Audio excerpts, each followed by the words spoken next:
Hi friends, मैं एक और वीडियो पार्ट 5 पॉलिनोमियल्स यानी बहुपद का पार्ट 5 एक वीडियो लेकर आया हूं। और आप लोग ध्यान से इस चीज़ों को पढ़िएगा, देखिएगा। जो मैं यहाँ पे बताने जा रहा हूँ, एग्ज़ाम में एक क्वेश्चन फिक्स है, आना ही आना है। तो चलिए बातों को ज़्यादा लंबा ना करते हुए वीडियो की हम लोग शुरुआत करते हैं और एक एक चीज़ों को समझते चलते हैं। तो यहाँ पे यहाँ पे मैंने दो फार्मूले लिखे हैं। यहाँ पे मैंने दो फार्मूला लिखा है। एक लिखा है अल्फ़ा प्लस बीटा बराबर माइनस बी बाई ए लिखा हुआ है, और एक लिखा मैंने अल्फ़ा इंटू बीटा बराबर सी बाई ए। ठीक है, तो अल्फ़ा प्लस बीटा का मतलब ये हो गया शून्यांकों का योग, और अल्फ़ा इंटू बीटा का मतलब हो गया शून्यांकों का गुणनफल यानी गुना। ठीक है, और यहाँ पे हम लोगों ने माना कि दो शून्यक हैं, और एक शून्यक अल्फ़ा है और एक शून्यक बीटा है। एक शून्यक अल्फ़ा है और एक शून्यक बीटा है, और यहाँ पे मैंने फार्मूला लिखा alpha plus beta minus B by A, alpha into beta C by A, शून्यांकों का योग और शून्यांकों का गुणनफल। क्वेश्चंस कैसे आते हैं एग्जाम में, ये क्वेश्चन फिक्स है कि आना ही आना है, तो चीज़ों को तो बस ध्यान से देखिए आप। आइए सबसे पहले क्वेश्चन पढ़ते हैं। लिखा हुआ है कि द्विघातीय बहुपद x square plus 7x plus 10 के शून्यांक ज्ञात करें। क्या निकालना है हमको क्या निकालना है? X square plus 7x plus 10 का क्या निकालना है? शून्यांक निकालना है।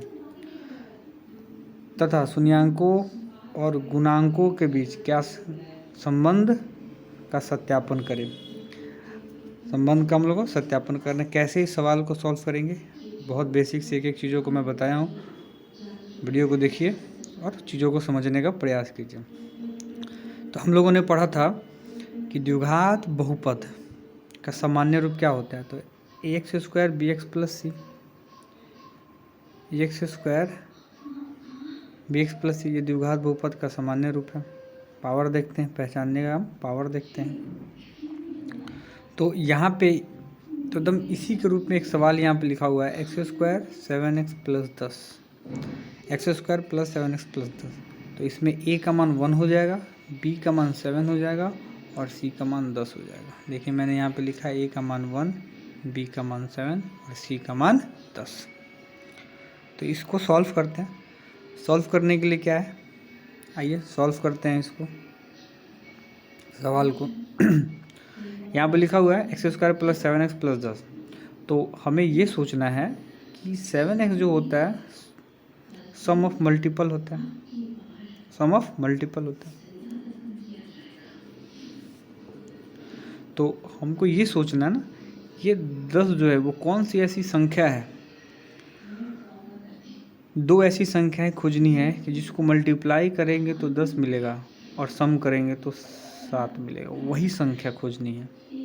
मल्टीप्लाई करेंगे तो 10 मिलेगा और ऐड करेंगे तो 7 मिलेगा, उसी संख्या को। तो हम क्या देख रहे हैं, 5 इंटू 2, 5 इंटू 2 एक ऐसी संख्या है जिसको क्या करेंगे, अगर इस दोनों संख्याओं को मल्टीप्लाई करेंगे तो 10 मिलेगा, और ऐड करेंगे तो क्या मिलेगा, 7 मिलेगा। ऐड करेंगे तो 7 मिलेगा। 5 प्लस 2 ऐड करेंगे तो क्या मिलेगा, 7 मिलेगा, और मल्टीप्लाई करेंगे तो 10 मिलेगा। तो हमने दो संख्या ले ली। देखिए यहाँ पे एक्स स्क्वायर जैसे था वैसे मैंने लिखा, और 7 को कैसे लिख सकते हैं, 2x प्लस 5x, और 10 है तो 10, और शून्यांक निकालना है तो इसलिए मैंने बराबर में क्या दे रखा है, 0। बराबर में क्या दे रखा है, 0। अब यहाँ पे एक्स स्क्वायर प्लस 2x में देखिए यहाँ पे x कॉमन हो जाएगा हमारा, तो x कट जाएगा, एक x बचा, और यहाँ पे फिर x कट जाएगा तो क्या बच गया, 2 बच गया। फिर मैंने यहाँ से 5 कॉमन ले लिया, 5 से 5 कट गया, क्या बच गया, x बच गया, और 5 से 10 कट गया, 2 बच गया, इज इक्वल टू 0 है तो 0। और सबसे इम्पोर्टेंट बात, ये x प्लस टू ये बॉक्स हमेशा ही बराबर होना चाहिए। अगर बराबर है तो आपने सही सॉल्व किया है। तो x प्लस टू एक x प्लस 2 बाहर ले लिए, और ये वाला x और प्लस में 5, तो x प्लस 5, और इज इक्वल टू क्या हो गया, 0। इज इक्वल टू क्या हो गया, 0। ठीक है, इज इक्वल टू क्या हो गया, 0। तो हमारे पास अभी ये समीकरण आ गया, x plus 2 x plus 5 is equal to 0। तो ये 0 जो होगा एक बार x प्लस 2 के लिए होगा और एक बार x प्लस 5 के लिए होगा। तो मैंने लिखा है x+2 इज इक्वल टू 0, तो x का मान आ गया -2, और x+5 इज इक्वल टू 0, तो x का मान आ गया -5। यानी 2 शून्यांक हमारे पास हो गया। देखिए मैंने इसको बॉक्स भी बना के रखा है, यानी x एक हो गया -2 और एक हो गया -5। तो अब शून्यांक तो निकल गया। शून्यांक याद करें, हम लोगों ने पहला टास्क पूरा कर लिया कि शून्यांक निकालिए। शून्यांकों और गुणांकों के भी संबंध का सत्यापन करें, यानी एक बार शून्यांकों का योग करेंगे और एक बार शून्यांकों का गुणनफल करेंगे। तो आइए शून्यांकों का योग, शून्यांकों का योग। तो एक बार -2 योग करना है तो प्लस दे दिए और -5 सॉल्व करेंगे तो कितना आ जाएगा -7। इतना तो आप लोग को आता होगा, -7। और उसके बाद एक बार हम क्या करेंगे, शून्यांकों का गुणनफल करेंगे, यानी -2 और -5 को मल्टीप्लाई करेंगे तो कितना आ जाएगा 10 आ जाएगा। यही इसका सत्यापन होगा।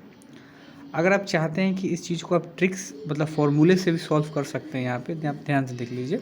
अल्फ़ा प्लस बीटा हम लोगों ने पढ़ा था -b/a। तो देखिए यहाँ पे हम लोगों ने b का मान कितना निकाला था 7, तो वो 7 निकाला था, मैंने 7 रखा और फार्मूले का जो माइनस लगा हुआ माइनस लगा दिए। और a का मान कितना था, a का मान देख लीजिए यहाँ पे 1 था तो 1 कर दिए, यानी -7/1 को हम लोग 7 भी लिख सकते हैं, ऐसे ही बना सकते हैं। अल्फ़ा इंटू बीटा यानी c/a, alpha into beta is equal to c/a। c का मान देखिए हम लोग कितना निकाला था 10, तो यहाँ पे हम लोगों ने क्या रख दिया 10, और a का मान आपको पता है 1, तो क्या हो गया, तो 10/1 इज इक्वल 10/1 को कैसे लिख सकते हैं 10 हम लोग लिख सकते हैं।